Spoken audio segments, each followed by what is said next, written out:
हमारे बीच उपस्थित हो चुके हैं माननीय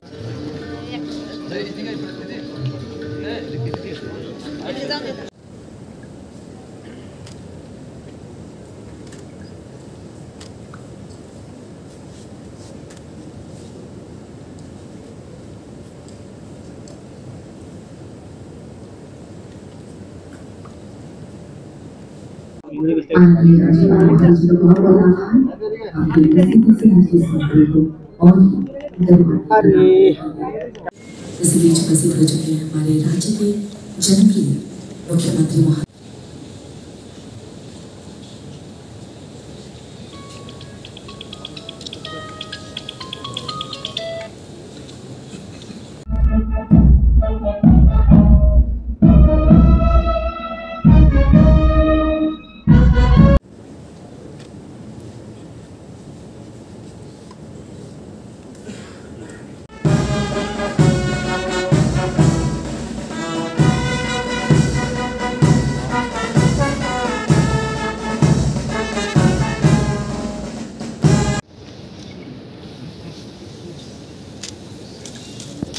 May I request the Honorable Governor, sir, to permit the floor. With your permission, sir, you may now be pleased to administer oath of office.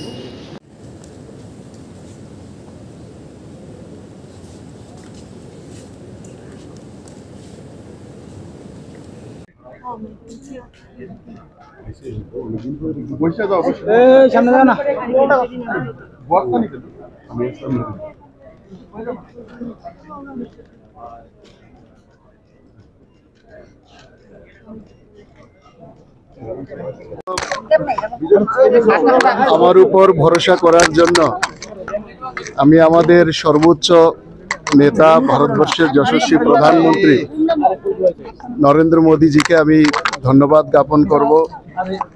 আমাদের স্বরাষ্ট্রমন্ত্রী অমিত শাহ, আমাদের সংগঠন সাধারণ সম্পাদক সর্বভারতীয় বিএল সন্তোষজি, সর্বোপরি আমাদের ত্রিপুরা রাজ্যের মুখ্যমন্ত্রী অধ্যাপক ডক্টর মানিক শাহ সহ আমি সমস্ত আমাদের যারা উচ্চ নেতৃত্ব আছেন, রাজ্য নেতৃত্ব আছেন, সবাইকে আমি কৃতজ্ঞতা জ্ঞাপন করছি, সবাইকে আমি ধন্যবাদ জ্ঞাপন করছি। দপ্তর নিয়ে এখনো পর্যন্ত কোনো চর্চা রয়েছে কি? না, এইসব বিষয় নিয়ে এখনো চর্চা হয়নি। আমি ভারতীয় জনতা পার্টির একজন একনিষ্ঠ সৈনিক, এসব নিয়ে ভাবনা চিন্তা করি না। দল যখন যেই জায়গায় যে পরিস্থিতিতে বা যা দায়িত্ব দিয়েছে সেটা দায়িত্ব এবং কর্তব্য হিসাবে আমি নিষ্ঠার সাথে পালন করে এসেছি। আগেও যা দায়িত্ব দেবে সেটা নিষ্ঠার সাথে পালন বাংলাতেও দলের কাজ সংগঠনের দায়িত্ব পালন করেছেন, কোথাও কি এই অভিজ্ঞতাগুলো প্রশাসনের কাজে লাগবে? কিভাবে লাগবে? বাংলাতে আমি অন্য ভূমিকায় ছিলাম। বাংলাতে আমি দলের কাজে, সংগঠনের কাজে ছিলাম, নির্বাচন জেতানোর কাজে ছিলাম, সেখানে আমি প্রশাসনিক কাজে ছিলাম না।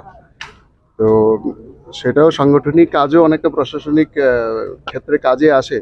তো দুটো অভিজ্ঞতাই সেখানকার সরকারকেও দেখেছি, আবার ত্রিপুরাতে 2021-এ আসার পর থেকে আমাদের সরকারের সাথেও বিধায়ক হিসাবে আমি কাজ করেছি। দুটো অভিজ্ঞতা মিলিয়ে আশা করি আগামী দিনে ভালোভাবে কাজ করতে পারবো। কর্মী থেকে একজন বিধায়ক থেকে এখন আজকে ক্যাবিনেট মন্ত্রী, কি বলবেন আজকে এই সময়টা কেমন লাগছে আপনার? একটা নতুন অধ্যায়ের শুরু।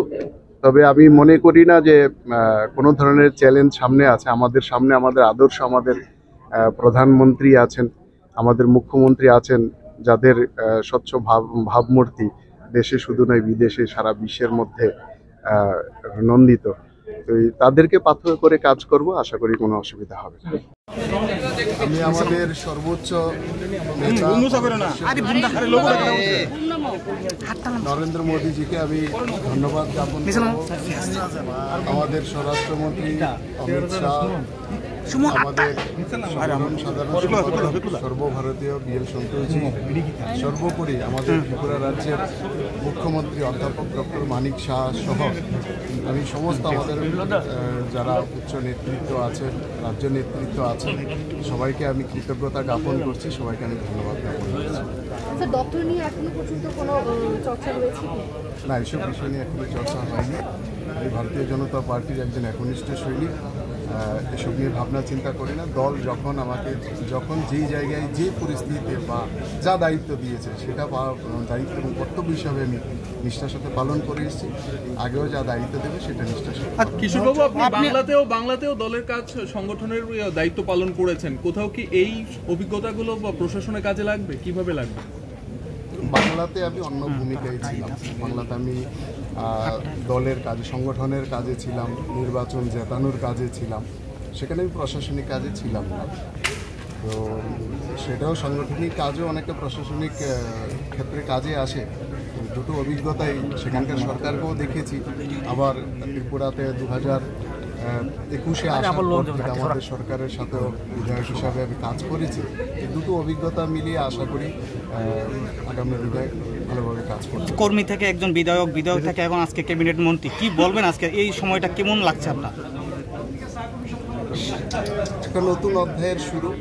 তবে আমি মনে করি না যে কোনো ধরনের চ্যালেঞ্জ সামনে আছে। আমাদের সামনে আমাদের আদর্শ, আমাদের প্রধানমন্ত্রী আছেন, আমাদের মুখ্যমন্ত্রী আছেন, যাদের স্বচ্ছ ভাবমূর্তি দেশে শুধু নয় বিদেশে সারা বিশ্বের মধ্যে নন্দিত। তাদেরকে পাথর করে কাজ করব, আশা করি কোনো অসুবিধা হবে। ঠিক আছে। কিশোরবাবু, সভাপতি নির্বাচন নিয়ে দলের মধ্যে একটা অশান্তি, এই জায়গার কোথাও কি প্রভাব পড়বে আপনার এই শপথ গ্রহণ বা ক্যাবিনেটে? সেটা দলীয় ব্যাপার, দল চিন্তা করবে সভাপতি কে হবেন না হবেন। যে আজকে মন্ত্রিসভার যিনি সদস্য হয়েছেন এই কিশোর বর্মন, ওনাকে নিয়ে 12টা বার্তের মধ্যে আমাদের ফুল ফ্লেজেড যে মিনিস্টার সেটা সম্পূর্ণ হয়েছে। একটা বার্তে আমাদের MOS আছে। তো আমরা যেভাবে উনি আজকে যে শপথ নিয়েছেন, যে শপথে নেওয়ার পরে যা যা ওনাকে পাঠ করা হয়েছে, আশা করি সেইগুলো মাথায় রেখে আগামী দিন আমাদের যেভাবে ত্রিপুরা সামনের দিকে এগিয়ে নিয়ে যাচ্ছি আমরা, মাননীয় প্রধানমন্ত্রীজি যেভাবে আমাদের মার্গদর্শন করার, নিশ্চয়ই উনিও এর মধ্যে ভাগিদার হবেন এবং ওনাকে আমি স্বাগত জানাই। এবং আগামী দিন আমরা সবাই মিলে ত্রিপুরাকে, যেটা আমরা বলি এক ত্রিপুরা শ্রেষ্ঠ ত্রিপুরা, সেটা নিশ্চয়ই আমরা থ্যাংক ইউ। আজকে শপথ নিল, কবে হবে? হয়ে যাবে, দপ্তর যখন হবে তখনই বলবো। খালি আছে, সেটা কি খুব তাড়াতাড়ি ফুলফিল করা হবে? সব হবে, সময়ে সব কিছু হবে, ডোন্ট ওয়ারি। আর সভাপতি নিয়ে কিছু বলবেন, মানে দলের সভাপতি কোন, মানে এখন কি পর্যায়ে আছে? সময়ে কথা হবে, সময়ে সব, মানে টাইম উইল স্পিক ইটসেলফ। না, অন্য রাজ্যে সভাপতি ঘোষণা হয়ে গেছে, ত্রিপুরায় এখনো ঘোষণা হচ্ছে না। এরকম কোনো বিষয় না, এক এক জায়গায় এক এক রকম অবস্থা থাকে, এক এক